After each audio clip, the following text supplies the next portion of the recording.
పాండిచ్చేరిలో జరిగిన crypto currency మోసానికి సంబంధించి హీరోయిన్లు తమన్నా, కాజల్ అగర్వాల్ విచారించాలని పాండిచ్చేరి పోలీసులు నిర్ణయించిన సంగతి తెలిసిందే.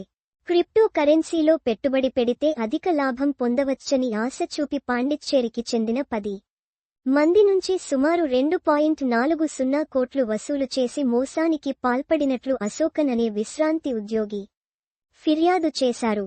క్రిప్టో కరెన్సీ కోయంబత్తూరు ప్రధాన కేంద్రంగా ప్రారంభమైంది.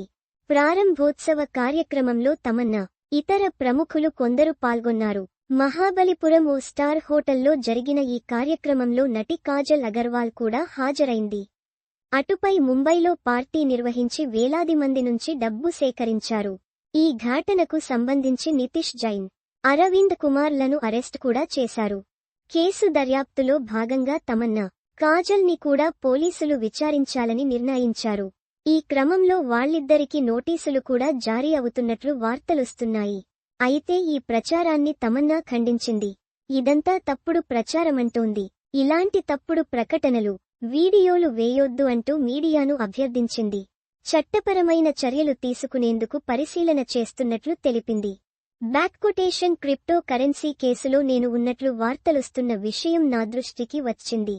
ఇలాంటి తప్పుడు కథనలు, నివేదికలు నమ్మొద్దు. వాటిని మీడియా సంస్థల్లో ప్రసారం చేయొద్దు. అయితే ఇదంతా తప్పుడు ప్రచారమా, కాదా అన్నది పోలీసులు నిగ్గు తేల్చాల్సి ఉంది. ఈ కేసుకు సంబంధించి ఇంకా కాజల్ అగర్వాల్ స్పందించలేదు. ఆమె నుంచి ఎలాంటి స్పందనొస్తుందో చూడాలి.